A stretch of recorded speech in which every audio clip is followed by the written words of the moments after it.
கடல் நீர் உப்பாக இருப்பதற்கு காரணம் பூமியின் நீர் சுழற்சி, பாறைகள் மற்றும் வளிமண்டலம் ஆகியவற்றுக்கு இடையே பில்லியன் கணக்கான ஆண்டுகளாக நடைபெறும் ஒரு தொடர்ச்சியான வேதியியல் மாற்றமே. வளிமண்டலத்தில் உள்ள கார்பன் டை ஆக்சைடு மழைநீருடன் கலக்கும் போது அது சற்றே அமிலத்தன்மை கொண்டதாக மாறுகிறது. இந்த மழைநீர் நிலத்தில் உள்ள பாறைகளை அரிக்கிறது. பாறைகளில் இருந்து பிரியும் சோடியம் மற்றும் குளோரைடு போன்ற தாதுக்கள் ஆறுகள் மற்றும் ஓடைகள் வழியாக கடலில் கொண்டு வந்து சேர்க்கப்படுகின்றன.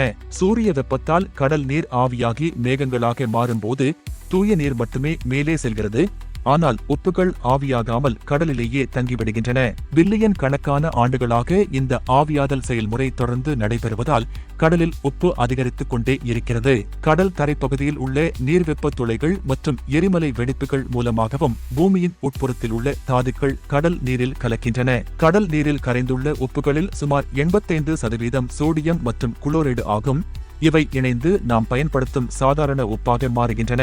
சராசரியாக 1 லிட்டர் கடல் நீரில் சுமார் 35 கிராம் அளவு உப்பு கரைந்துள்ளது. கடல் நீரில் உப்பு கலந்திருப்பதால் அதன் அடர்த்தி அதிகம்.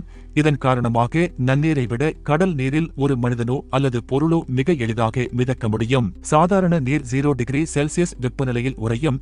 ஆனால் உப்பு கலந்திருப்பதால் கடல் நீர் உறைவதற்கு சுமார் 2 டிகிரி செல்சியஸ் வெப்பநிலை தேவைப்படுகிறது. கடலில் உள்ள அனைத்து உப்பையும் பிரித்தெடுத்து நிலப்பரப்பில் சமமாக பரப்பினால் பூமி முழுவதும் சுமார் 500 அடி உயரத்திற்கு ஒரு 40 மாடி கட்டிடம் போல ஒரு மாபெரும் அடுக்கை உருவாக்க முடியும். கடலின் சில ஆழமான பகுதிகளில் வழக்கத்தை விட மிக அதிக உப்புத்தன்மை கொண்ட நீர் சுற்றியுள்ள நீருடன் கலக்காமல் தனி ஏரி போல தேங்கி நிற்கும். இவை பிரைன் பூல்ஸ் என்று அழைக்கப்படுகின்றன. உலக கடல்களில் சுமார் 20 மில்லியன் டன் தங்கம் கரைந்த நிலையில் உள்ளது. ஒருவேளை இதை பிரித்தெடுத்தால் பூமியில் உள்ள ஒவ்வொரு மனிதனுக்கும் தலா 4 கிலோ தங்கம் வரை கிடைக்கும். அட்லாண்டிக் பெருங்கடல் மற்ற கடல்களை விட அதிக உப்புத்தன்மை கொண்டது.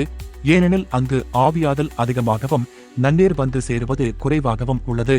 கடலில் உள்ள சில உயிரினங்கள் தங்கள் ஓடுகள் மற்றும் எலும்புகளை உருவாக்க கடல் நீரில் உள்ள தாதுக்களை பயன்படுத்துகின்றன.